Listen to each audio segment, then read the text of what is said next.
Welcome to Living Mirrors with Dr. James Cook. My guest this week is Daniele Bolelli. Daniele is a writer, a university professor, a martial artist, and a podcaster. His books include On the Warrior's Path and Create Your Own Religion, a how-to book without instructions. He hosts the History on Fire podcast and the Drunken Taoist podcast. He's also produced a series of lectures on Taoism that are available on his website. Daniele has many interests, from history to martial arts, but today we focus the conversation on the ancient Chinese philosophy of Taoism. Hope you enjoy the conversation. Okay, I'm here with Daniele Bolelli. Daniele, thanks for coming on the podcast. Thanks so much for having me. So you've kind of studied and taught in lots of different areas, but Taoism seems kind of particularly close to your heart. How did you first kind of get interested in Taoism? A lot of it was, it's actually kind of funny because I think the first time that I read the Tao Te Ching, I read an Italian translation and I was like, what is this crap? That doesn't make any sense to me. Because, you know, the Tao Te Ching, the reality is that there are so many different translations out there, and it's not ancient Chinese is not exactly the easiest language to translate. So the variety of translation is all over the place. You can read the two different ones and they have almost nothing to do with one another. So I ended up, I was interested in Zen Buddhism since I was a teenager, and I was reading a little bit about it. And then I started getting into more through a filter, because reading the Tao Te Ching just straight up was a little harsh. But reading things like a lot of Alan Watts' writings that he tend to popularize a lot of Taoist and Zen Buddhist thinking started helping me connect the dots and understand some of it a lot better. And then when I went back to do a deeper dive in things like the Tao Te Ching or Chuan Tzu, I also started broadening my horizon by looking at different translations. And in the process of doing that, layers of meaning started making more and more sense. And also some of it is just growth. I remember as a kid when I first read things like, there's a collection of Zen story called Zen Flesh, Zen Bones. First time I read it, there are 101 stories in there. Maybe 4 made sense. 4 were brilliant. And the others, I was like, oh, I don't know about the rest. But those 4 I really like.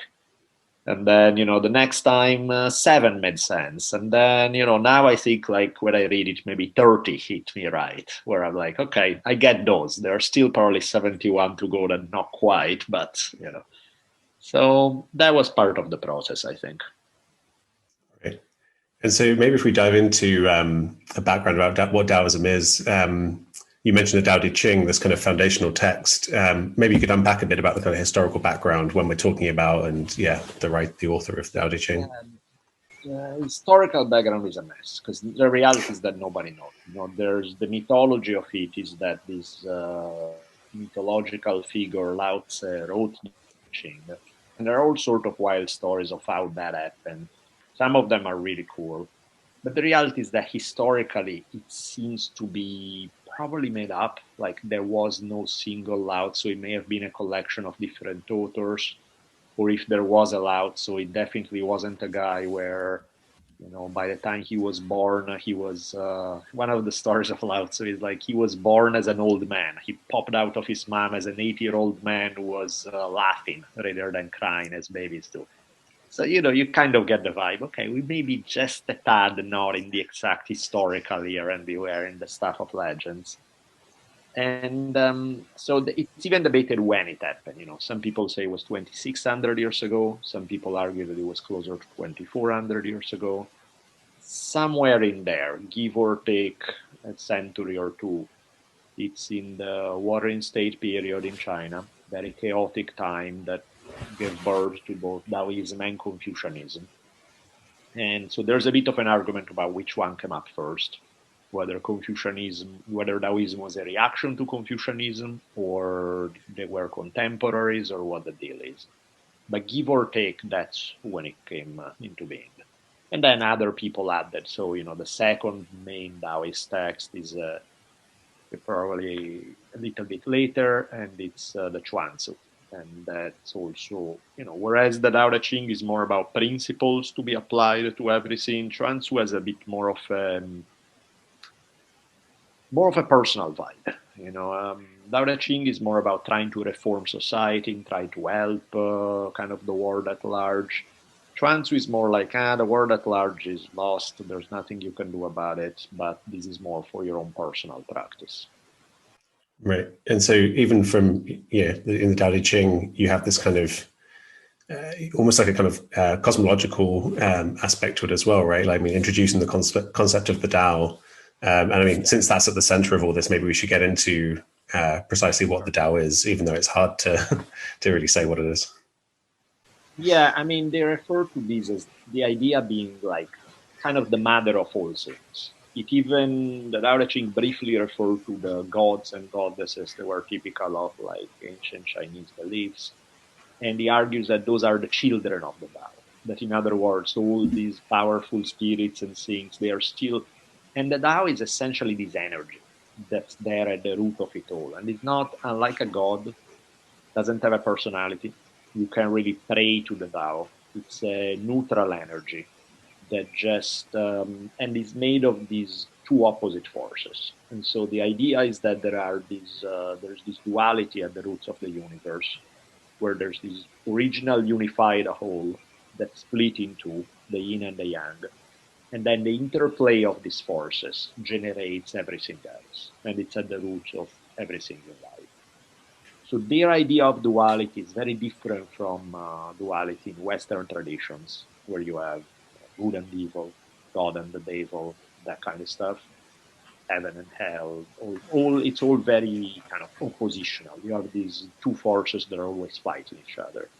In Taoism, the two opposites are not necessarily good and evil. They are more like things that go together, things like hot and cold, feminine and masculine, strength and flexibility, things that there's a continuum there between these things. If you throw the barrel the way to one side, you are 100% yin and no yang. You're maybe completely, there's a feminine energy rather than a masculine one. You throw it the other way, it's 100 and 0. But most of the time, it's a mix of the two.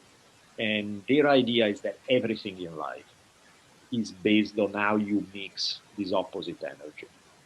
And the other corollary idea is that everything in life requires a good balance between those two, but the precise balance is different for each situation.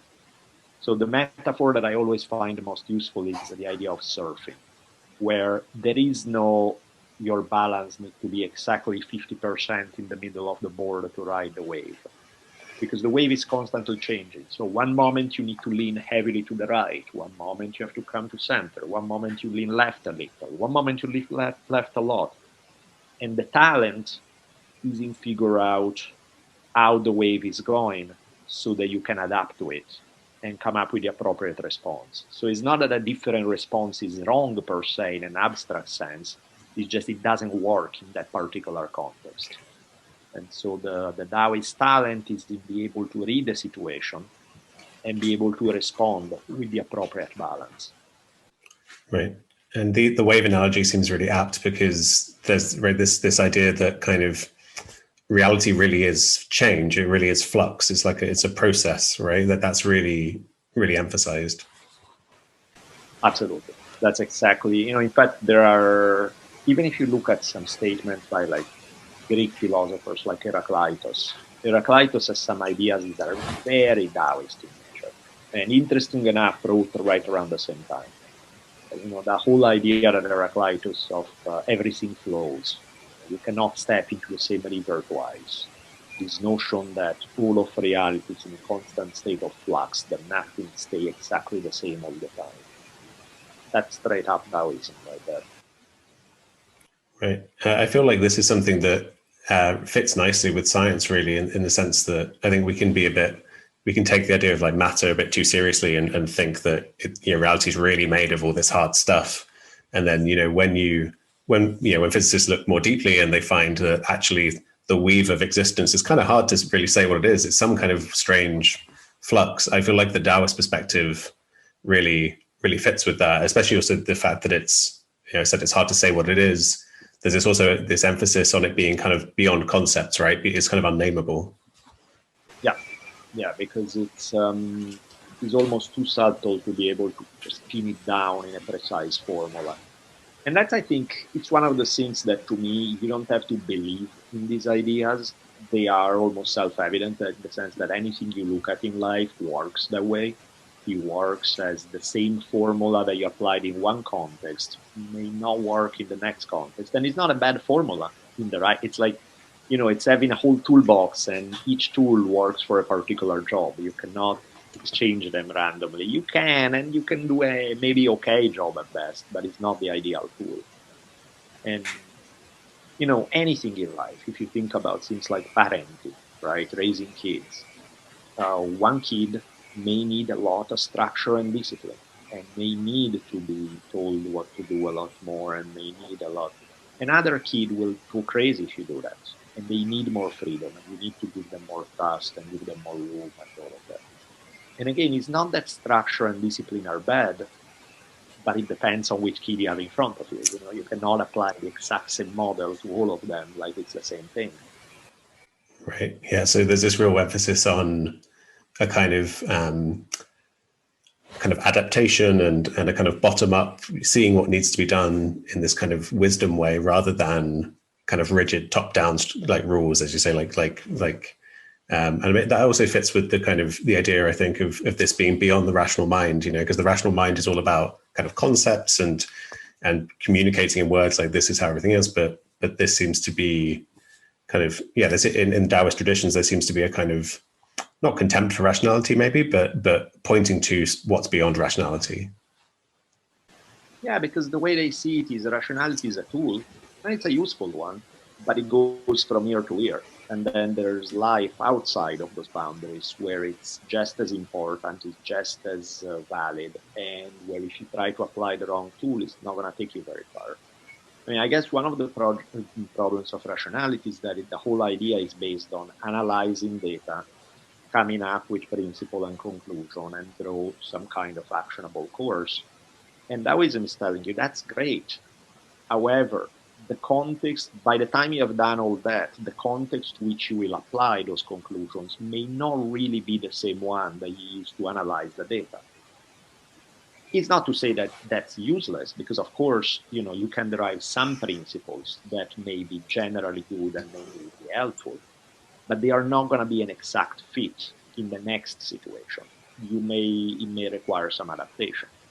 And I think that's one of the things that keep Taoism different from pretty much any other philosophy or religion, in the sense that it doesn't tell you to stick to it. These are our conclusions. This is what you're going to follow all the time. Even when there is a paradoxical element there, because even when it comes to things like absolute rules or laws that Taoism tend to be against, but even they would be, absolute rules are mistaken and they are needlessly rigid, except when they aren't. There's the occasional situation in which an absolute rule is good and you need it. And, even in terms of behavior, a lot of Taoism would be appropriate action is different from context to context. But I don't think you're going to find any Taoist texts that tell you that something absolutely awful in all contexts is a good thing. Like, there is no such thing. You can make an argument that killing people is not a good idea. However, when somebody has a gun to your head in a self-defense scenario, or then you can make it. So contextually it changes. However, take something like rape. There is no self-defense rape. You know what I mean? There is no context in which you can spin it around to say, no, but in that context, it was actually. So most of the time, there are no absolute rules, except when there are. And occasionally, Taoism is flexible enough to say, no absolute rules, except for a few cases here and there. Yeah, it seems to have this ability to kind of even encompass other philosophical traditions that seem counter-Taoist. It seems because of this whole duality thing. It's like, well, perhaps sometimes you need that. Perhaps sometimes you need anti-Taoism. And that could somehow be incorporated within Taoism, which is quite, this brings us to the kind of, I guess, paradox might be a good word for it. But I always feel uncomfortable with it because we're talking about things, that obviously we think are really valuable and talking about real truths. And then, paradox can, I think sometimes people think, well, why do you, if it's contradicting itself, it's nonsense. But there's something about when you get close to all-encompassing truths of this kind, and you try to compress it into language, you do get what seem like paradoxes, right? And I think that's the difference between paradox and contradiction. The contradiction is just flat out, you take something that clashes with another statement in a way that there's no possible reconciliation. Those are the logical contradiction, or there's a contradiction of like just being hypocritical or something. A paradox is more about putting together things that most people don't think go together. But I think the difference between a paradox and a contradiction is that a contradiction clashes. There is no reconciliation. Whereas a paradox is, it starts with two things that most people don't put together, but somehow it actually works.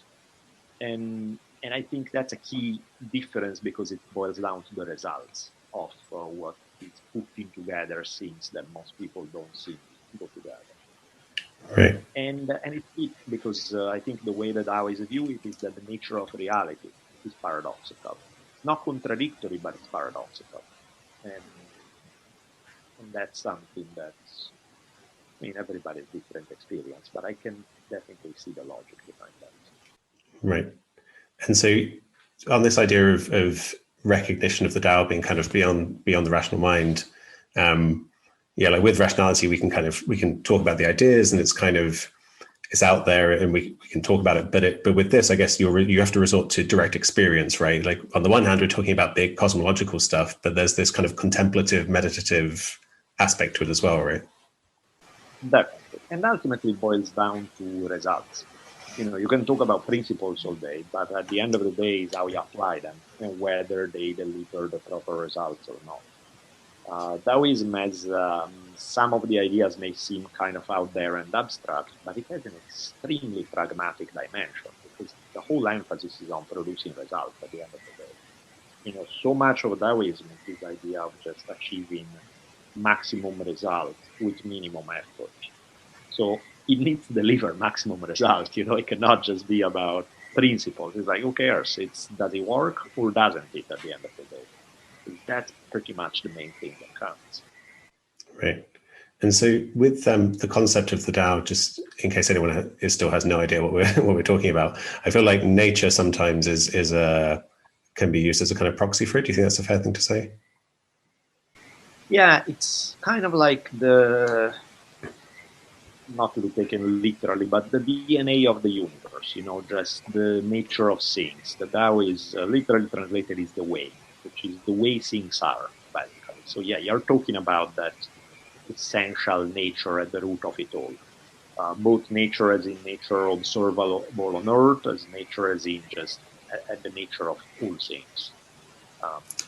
Which again is, you can see how it's not a god or as a personality. It has a non-personal energy to it all. Right. And this idea of it being this kind of mysterious thing at the origin of everything, in your lecture series on Taoism, you talk about there being a similar idea with the Lakota in America, who have this idea of Wakan tanka, which you argue is kind of similar to the Tao. Yeah, in the sense that, the translation of Wakan tanka is like, Wakan is both sacred and mysterious, and tanka means great. So there's the idea that the ultimate of ultimates, the roots of it all, is kind of a sacred mystery. Meaning it's not an atheist thing like saying there is nothing, it's absolute zero, but it's saying there's something there, but it's so beyond the human capability to understand through our minds that you can get glimpses of it, you can get an intuition of it, you can barely kind of get it. And then it's beyond words. It's beyond, in that sense, what our brains are capable of. Which, of course, is very frustrating because we filtered everything in our brains. But it's, I think it's one of the things that many people have had this experience. When you look at like the writings of most mystics across the globe, they all come to the same conclusion that there's something that they are almost touching. They experience it, but they can't put it into words. And they're like, and these you find it in completely different traditions. Whether you talk about, it doesn't even matter what tradition you talk about, you end up often with that same conclusion of the sense of there's something there that's It's like the veil is lifted for a second, you get a vision of it, and it's gone because it's too much. It's more than we can handle in that sense. And that's something that shows up everywhere. So it makes you think that there's some kind of universal human experience there that is really beyond words. Yeah, no, I definitely agree that it's kind of one of the kind of core spiritual experiences one can have. And I think the Tao Te Ching does a particularly good job of kind of laying it out. And it's this kind of wordless, it feels almost like confrontation with being, and where you've dropped the rational mind and you're, as you say, it feels so close because you are it and it's right here and it's being perceived, but you can't say in words what it is. You can't wrap your mind around it and condense it into your concepts because its existence is, it's kind of funny. Like it's before one has these experiences, it can sound like, well, what are you talking about? But then after it feels very much like, well, obviously existence is bigger than my little words, my little concepts for it. I mean, even things that are very human, right? Things that are not strange, mystical things like falling in love. It's something that if you break up falling in love rationally, it doesn't make sense. Being in a relationship may make sense. There's a logic, a partnership, a maximizing of resources, psychological needs, all of that stuff makes sense. But the actual falling in love, that emotional, it's like, what? Why? What's the logic to that? Why do you fall in love with this person and not the next one? There's something there that really good luck if you try to break it down into tiny little rational concepts. It doesn't work that way. Right. And you mentioned that in the kind of Taoist view, there can still be gods, but they're kind of humbled. They're put in this position where they're secondary to the Tao, right? The Tao is the mother of them, and that they're kind of like powerful spirits. And is it right that does Taoism kind of come out of like Chinese kind of shamanic and animistic traditions? 100%. All of Chinese traditions were shamanic and animistic in nature, and Taoism is definitely an extension of it. I mean, in a way, Taoism is like a philosophical form of a particular type of animism, but that's definitely the worldview where it comes from. Even things that have nothing to do with it, like Confucianism that emerged as a purely secular philosophy, eventually it does get merged with Chinese animism and it does get practiced almost in a religious way. So animism was really kind of at the matrix of all kind of Chinese concepts. Right. And then if we go into the kind of the process of creation in this worldview, you have the kind of the one, right? The Tao, which is just everything, this kind of unitive thing. And then it splits into this yin yang. And then there's the three, which is the kind of interaction between the two. And then that kind of gives birth to everything. Is that a reasonable outline? That's exactly the idea. There's one unified whole, splits in these two entities. And then the moment that happens, the interplay between the two is that, it's not just two, it's a dance between the two. And the dance part is the third element. And once that happens, that is what it's.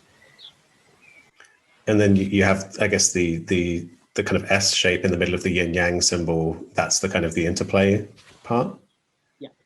Yeah, because in the traditional idea of duality, if you think about duality in the West, you would just draw a straight line in the middle, which is kind of almost a battle line between our forces on one side, the enemy forces on the other, and they are clashing for territory. They're pushing into each other for territory.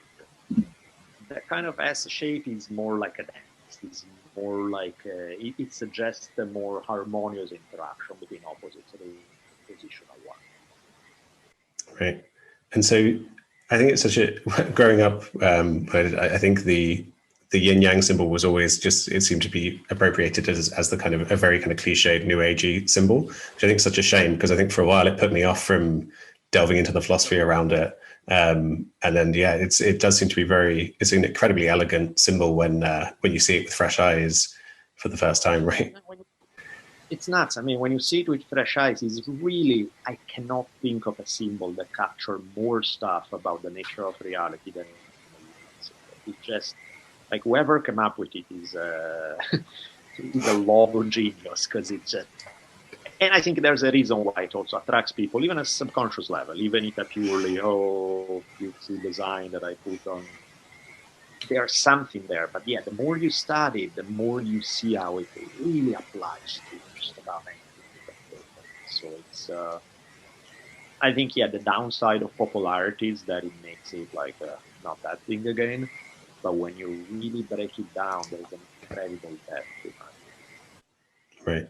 And so with the ideas of yin and yang, I mean, they're often just kind of packaged or communicated in these quite simplified, like gendered ways, which is, but then often people point out that, well, then each gender though contains both a mix of yin and yang, right? So it seems more to be like, is yang like kind of like assertive or powerful versus yin kind of yielding and yeah, like how would you describe them? Yeah, it's two different use of energy. One energy is this kind of like more in your face, powerful, obvious strength, direct approach kind of thing. Yin is more softer, yielding, flexible, being able to adapt to things rather than, a classic metaphor that they use about the limitations of yang energy, which is not bad by any stretch of the imagination, but the idea is that it reaches its limits. There's this classic story of like the different trees, how they react during a snowstorm. And so you take one of the strongest trees you can find, something like an oak tree that has these very solid, strong branches. You can pile up more snow on the branches of an oak tree than on the branches of some other lesser, like not as strong of a tree, without breaking them. Other trees, the branches are going to start snapping under a certain weight. The oak tree can take a lot more weight. So there's that strength and the yang. But eventually, physics are physics, so you can only add to so much before eventually even the strength of the branches of the oak tree gives way and they snap. So that's the idea, is that one has a lot of yang energy, but there's a limit to yang energy. Eventually, you can always find a force that's stronger than that.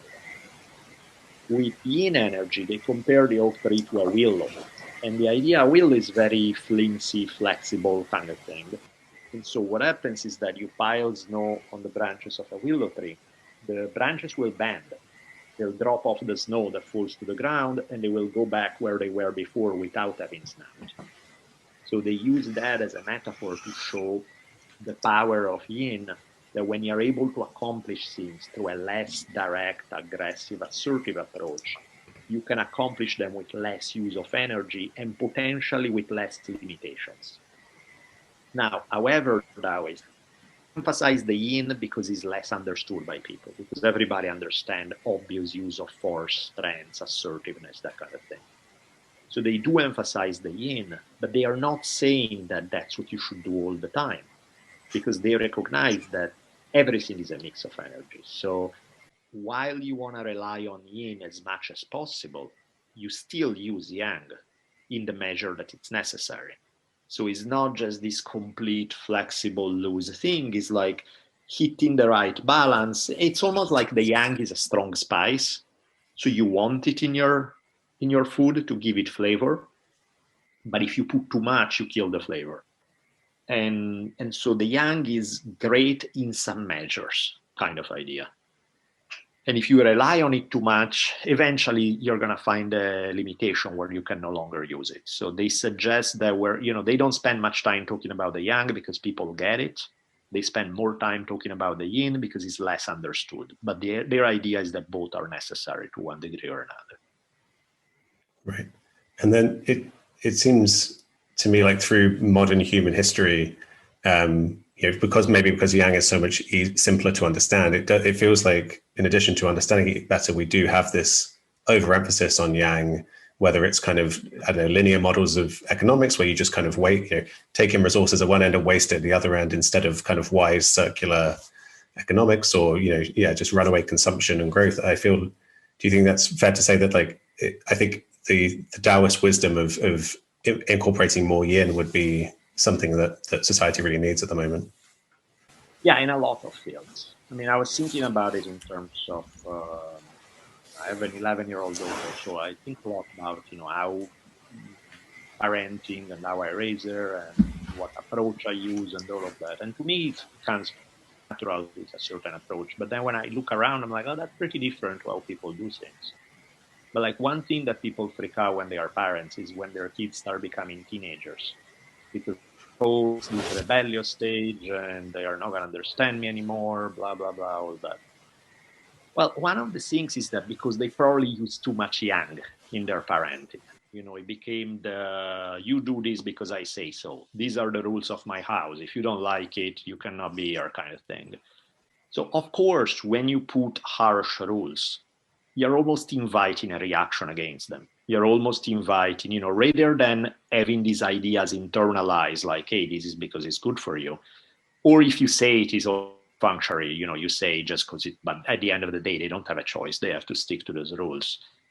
Then you're basically begging for them to just go behind your back and just to lie to you to your face and then to do whatever they wanted behind your back. And so inevitably, as they grow older, they will do that. And then they're going to have clashes. My approach has always been to give next to zero rules. But that's not because it's lacking discipline. It's because to me, it's a discipline that become internalized. Like my approach with her is this. It's like, look, I care about two things. Okay. I want you to be healthy and I want you to be happy. And I think we have the same goal here, right? You want to be healthy and you want to be happy. So we have the exact same goal. There's no disagreement on the goals. The only thing we need to figure out is the strategy that best deliver those goals. And then we can figure out together. I have no attachment to one rule or another. I couldn't care less. As long as the result is delivered, that's all that matters. And so then rather than becoming an oppositional discussion where me, parent, give you rules that you, kid, need to obey, it became we are in the exact same boat. We just need to figure out together how to make it work. And knowing that I want nothing else but for you to be happy and healthy. And I don't, if you can find a way to do whatever you want that maintain those things, I'm fine with it. Then you know that I'm on your side. And in that case, we're just going to, you rely on the fact that I have a little more experience and probably a larger vocabulary, but that's about it. So you can use me as a guide. I can give you feedback. I can tell you why I strongly feel why choice may be better than another. But at the end of the day, we can just sit down and figure it out, And that builds trust. Because then you're not this authority figure that's cracking the whip. You're somebody who's willing to be completely open to all possibilities as long as they deliver results that they have already agreed that they want. So there's a trust there because you're not trying to impose your will on them. And that makes things 100 times easier because then what are you going to rebel against? There's nothing to rebel against. There's nothing that's... and so that makes the whole discussion very different. Those dynamics are completely different. Like I give you a specific example so it doesn't sound too abstract. When one day when she was really little, she was like 4 or 5 or something. She came back home from school, and at one point in the car, she said something shit, and I was like, okay, where does that come from? And she's like. And she looked at me and she's like, no, don't worry. I'm not going to say this in front of other kids. I just say it at home. And I was like, okay, you got a point. If you're able to pull that off, if I have to hear from other parents that you're saying it and it's bothering other kids, then we're going to have an issue. But if you're able to stick to that, it doesn't bother me. And so she was super happy because she could do something that other kids were not allowed to do. But she understood that there was a responsibility that went with it. It's like, yeah, you can do it as long as you don't cross the line and you do something that then is going to have a negative repercussion. And so she was ecstatic because she's like, wow, I have this freedom. But then I know that in order to have this freedom, I need to use it in a certain way. Seems to... Same as when you see kids like in US, there's this culture that's very heavy on like drinking. Right? We're not until 21 years old, all that stuff. Obviously, everybody's going to do it before because it's part of the rebellious thing. When I was growing up, I remember, alcohol is not something glamorous. It's what your grandparents have some wine over dinner. It's, and you can be a 7-year-old kid and you are curious and nobody smack your hand and say, no, don't touch it. It's more okay, have this much, put your lips to it, have a tiny bit, but if you get a little more, you might get a headache. So clearly you're not stupid, you don't want a headache. And one day you do get a tiny bit more and you're like, oh, I feel a little funky. And you're like, yeah, that's what we were telling you. So keep it in certain, and you almost learn how to drink. You know what I mean? Where you learn that there's a sweet spot where you're happy and there's a spot after that that's very bad for you. To me, that's going to work 100 times better than any law that tells you don't drink. Because again, laws are external things. They're trying to force something on you and there's inevitably going to be a reaction. But if you just understand why you do something and what's the limit of your freedom, where you can have freedom, but past a point, then you're just being stupid, then you just don't want to be stupid. It's pretty simple. It's not.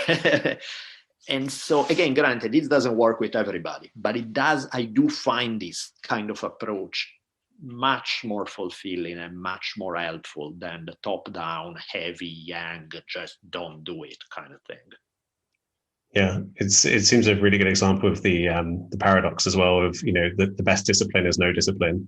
I think that's really true. You know, the thing you said about internalizing it. No, because it becomes your thing. It becomes something you choose. Like, for example, if my daughter, like anybody, nobody likes to do the same thing and put the time into. It's hard to have discipline. But, you know, like my daughter she likes music. And I'm like, well, if you want to get good, unfortunately, you got to put in the time. It's not that you play once every 3 weeks and you're going to get good. And so she has to strike for herself that balance between, oh, man, I don't want to practice, but, oh, I kind of want to get good. And so, you know, you don't want to be the, hey, sit at the piano and play for hours kind of thing because you end up hating it. But at the same time, you cannot be the, I'll play when I feel like it and I'll get good because you won't. And so understanding that you're only going to get good if you put in some time, then that discipline becomes something that you choose to do rather than something that you are forced to do and then you end up hating it. Right. I feel like this kind of points towards a really central Taoist concept of Wu Wei, this kind of, well, maybe you can unpack what that means. It's basically what we are talking about right now because it's the idea of effortless action. I mean, literally translated is non-action, but that's a poor concept because that's not what they are saying. They're not inviting inactivity. They're inviting to act with the least amount of effort possible, as long as it delivers the result. So again, the least amount of effort may not be that little. In some cases, it's a lot of effort, but try not to go beyond what's needed to get the job done, because that's just a waste of energy. And so their thing is, as long as you figure out how to get the job done, then after that, figure out how to use as little energy possible to make that happen. Right. I like this. There's a quote about, I'm not sure if it's the Tao never rushes, but everything gets done. But there's this, it really applies to nature, right? That, you know, you don't see the plants rushing around to photosynthesize. They're just kind of doing what's in their nature and everything gets done. Yep. And so in that sense, the role of somebody in a position of leadership is to favor this process, is to just do little touches, to put people in a situation where they do what they do best. And then you are hands off and you let them do their thing. But, you know, you need to make those touches and adjustments to make kind of the whole symphony work, but you don't come too heavy-handed. So even in terms of government, the Taoists are saying as little government as possible, which does not mean no government, or in some cases as little as possible is still a good chunk if that's what's needed to get the job done. But if it's not, cut it, you know. Yeah, I think it also kind of, maybe this principle can be used to kind of show one what is most kind of authentic to, you know, your needs. So like, you know, if I'm lying in bed and I don't want to do anything, I'll eventually drink some water out of, like, thirst I'll find myself getting up, drinking water because I won't have to think about it or will myself to do it. Like, it would be, I'd have to will myself to stay in bed and not drink water, you know, that would take the yang effort. So that's something that's very much in my nature as a living thing, right? And whereas, you know, certain activities, you might suddenly realize that, yeah, you're spending your time doing stuff that takes a lot of effort and it's not really aligned with what you're about. And so I think it can be quite a useful way to really get your priorities straight, I guess. Definitely. and it's a dance, right? Because it's a dance between some of our, am I doing something because it's necessary, am I doing something because I'm just overdoing it, or am I doing too little, am I giving into laziness, but actually what's needed for optimal result is a little more effort. And that's where that dance of opposites come in, and it changes over time. Some people by nature are more driven. They push themselves, they work hard, they have discipline. They need to learn a little more yin, a little more like, hey, relax, man, at some point. You can also take a breather, and you'll benefit from it. Other people are too content sitting back and doing nothing. And it's kind of like, okay, a little fire under your butt would not be a bad thing to just get you. So it's a process of constantly adjusting. You're going a little too far one way and you're kind of missing the boats there. Okay, let's give you 10% of the opposite energy to straighten the course a little. Right. And you mentioned it's this kind of dance, like you're kind of, I guess, like aligning yourself with nature instead of kind of acting in like artificial ways. And there's this idea that I love in Taoism that it's kind of reality is a dance, right? It's kind of purposeless. It's not, there's no goal. It's not heading somewhere that our rational minds would be happy with. So it's kind of like, there's no meaning to life, but in the most joyous way possible. Yeah, absolutely. It's not necessarily making some claims about the nature of reality that are that far off on like metaphysical ideas that are not provable. At the end of the day, a lot of Taoism boils down to all you know as a human is human life on Earth. Work on maximizing that in a way that works for you in the best way possible. Right. And I think Alan Watts was quite eloquent on this as well. He used to kind of talk about, like existence being like a song or a dance, and if you think the point of music is to get to the end of the song, you've misunderstood, right? The point of it all. Yes, definitely. That's a good one. Yeah, absolutely. And then so you have this kind of like you're getting beyond the rational mind, and I think that can be liberating and very positive to kind of go beyond needing to have those purposes. And then there's this thing that you've termed epistemological anarchism, of this kind of valuing of what's beyond knowledge. Maybe you could unpack that a little bit. Yeah, epistemological anarchism, those exact words were from Paul Feyerabend, who was a philosopher of science who started publishing some of these books in the 1970s. And it very much though is the same, the way I look at it is in a paradoxical kind of way, you go from epistemological concepts, philosophy of science, but if you look at martial arts, that's exactly what Bruce Lee was arguing before Feyerabend even. And it's this idea that any methodology offers some promise, but also has some limitations. And so the ideal approach is to have a very open-ended methodology that's willing to borrow from different approaches in order to figure out what works in those approaches, use their strengths without being bound to their weaknesses. And this again applies to everything, because it's the same as if you look at something that people argue about a lot, political ideologies. It's very rare that you find a political ideology where there's 0.0% that's where there's nothing good whatsoever. Take even the most absolutely awful ideology. They usually have a couple of ideas that are not beyond terrible.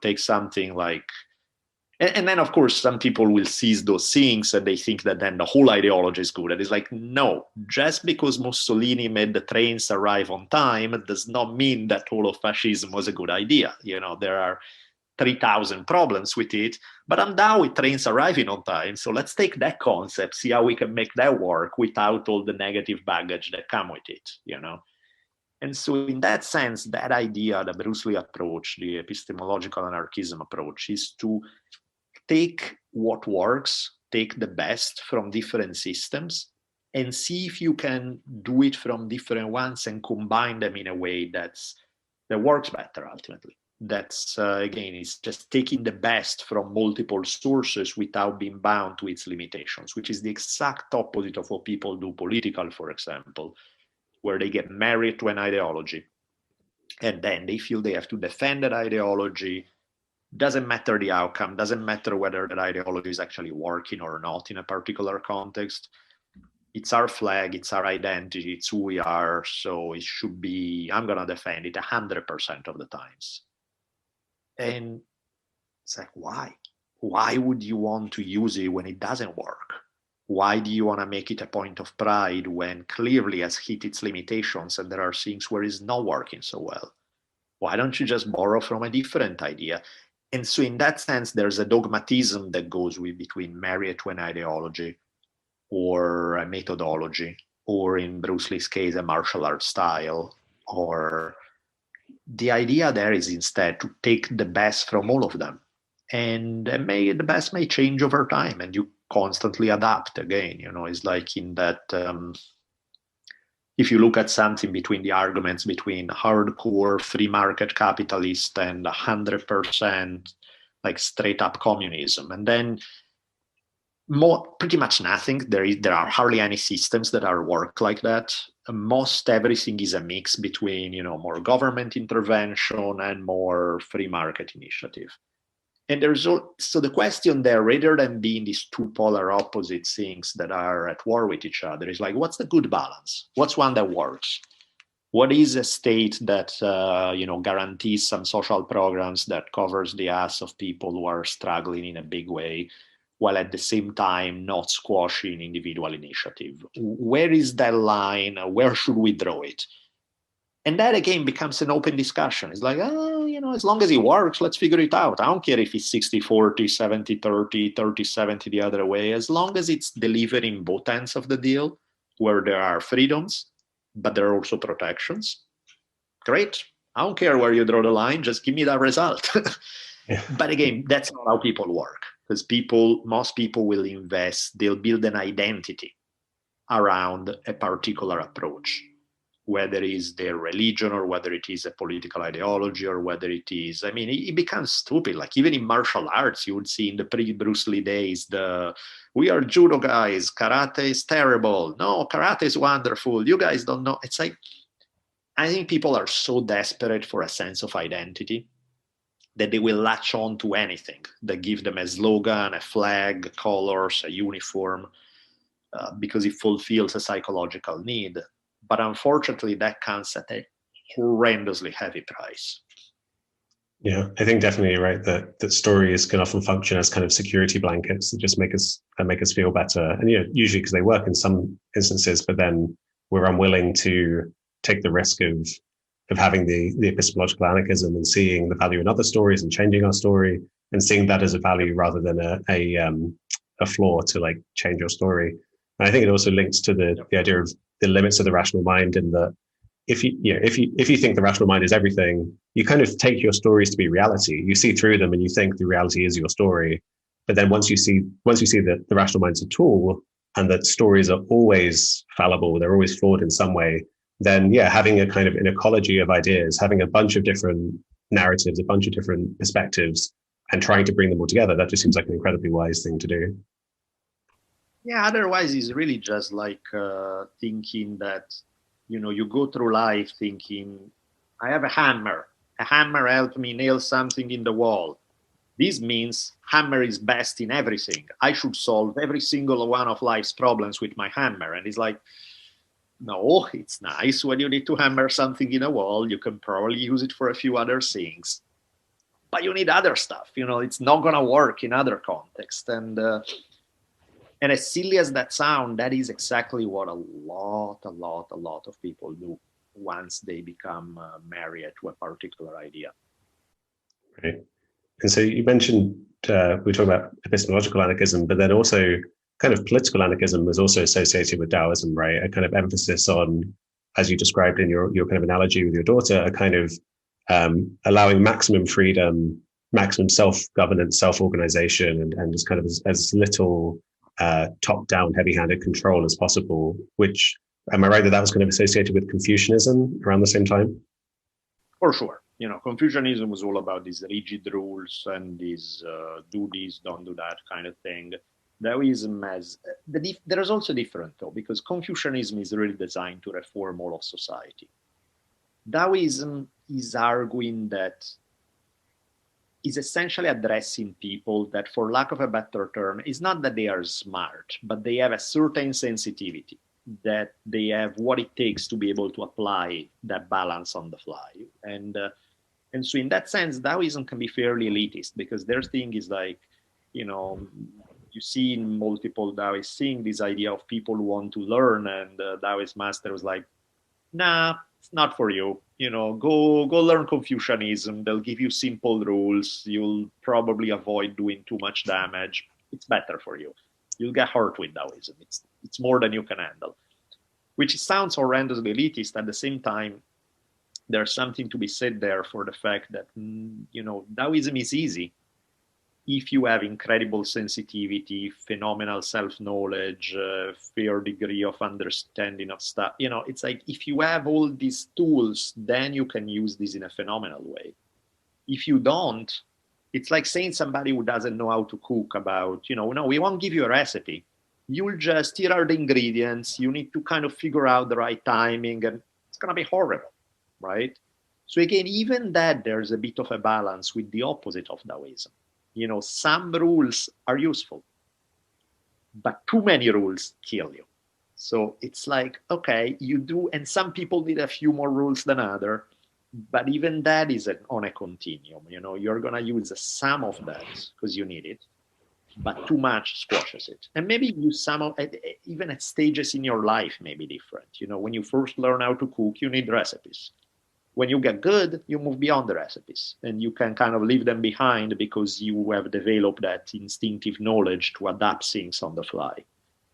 So there's an element there where, even like when people emphasize more the anarchist aspect of Taoism, yes and no, because yes, to some degree, for sure, but that's almost the goal. That's where you want to get. In some cases, some societies, some people can handle it. They need more structure, more rules, or it's not going to work.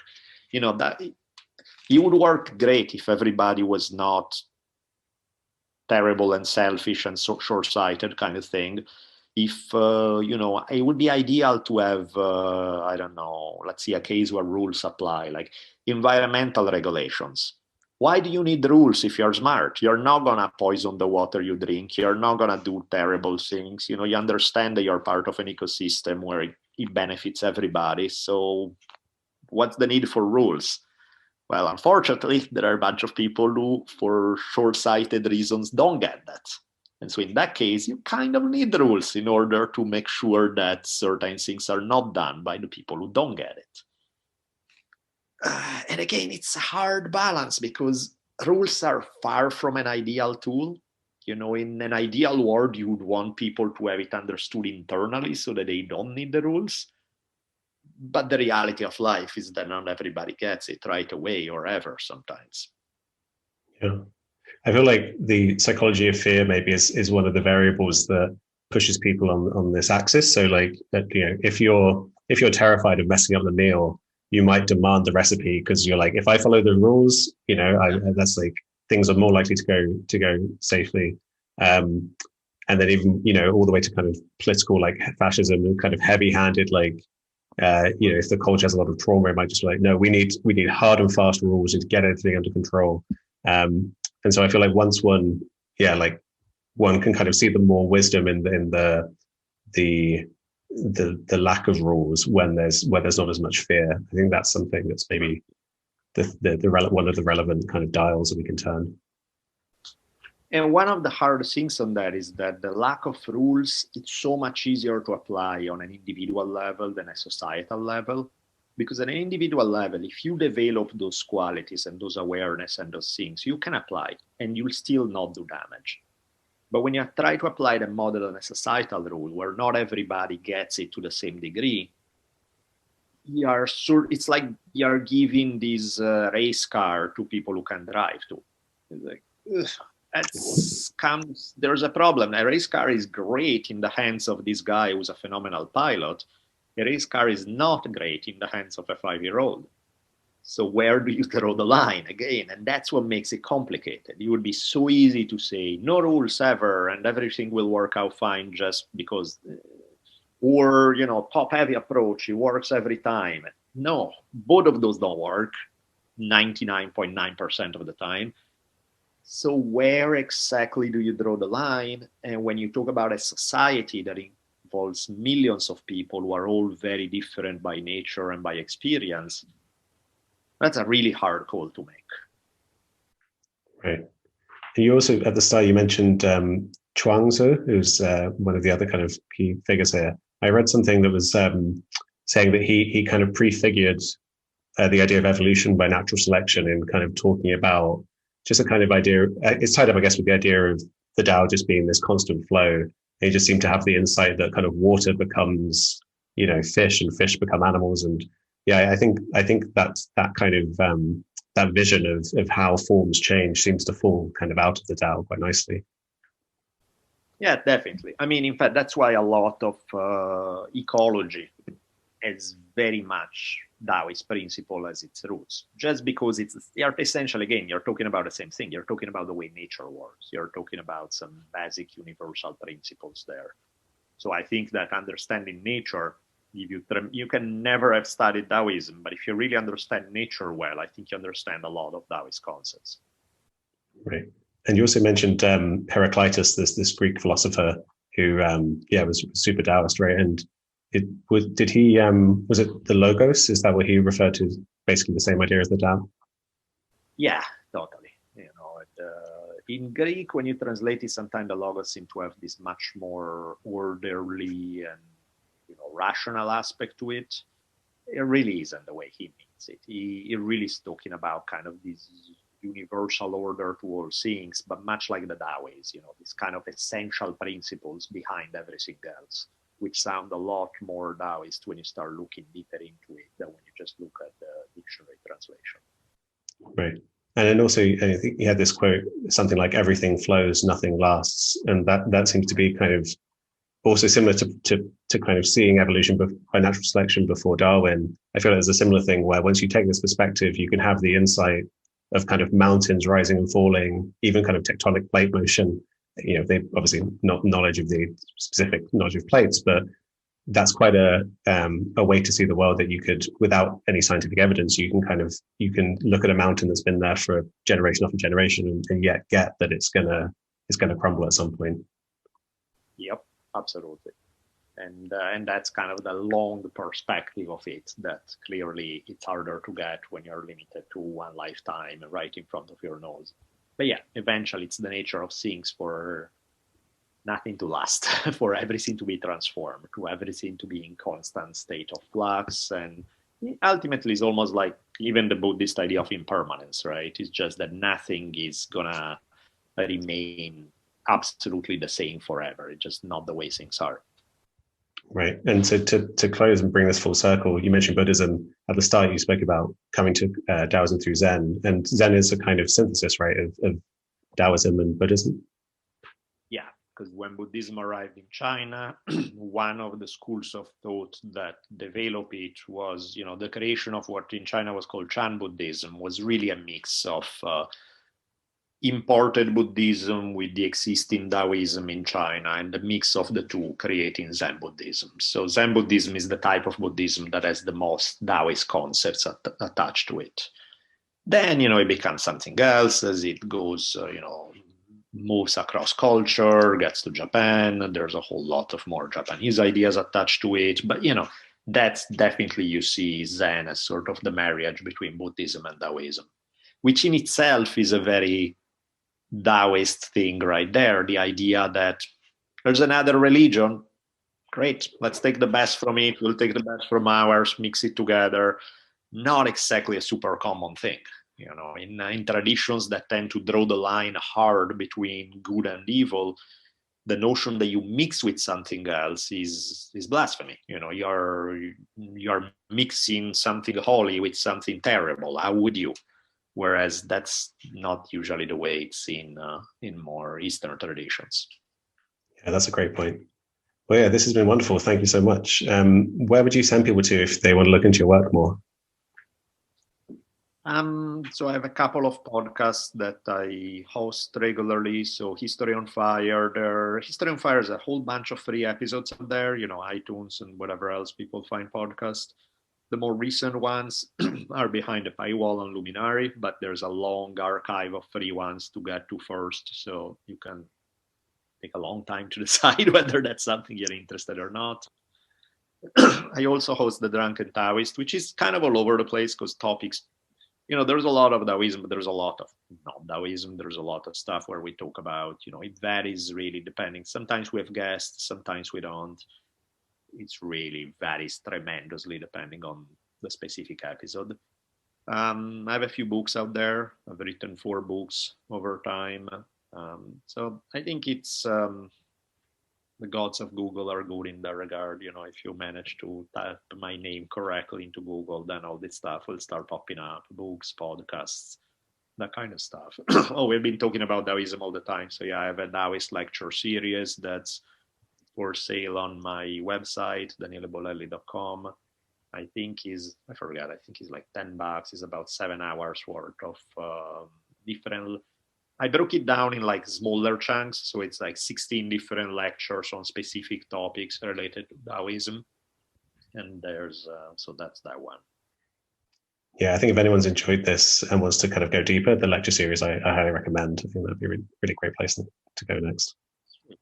Thank you. Yeah, but yeah, thanks. Until next time. Sorry, I have a tiny dog who decided to climb on me while we. That's a good place to end. Yeah, thanks again, Daniele. Well, thank you so much. Yeah.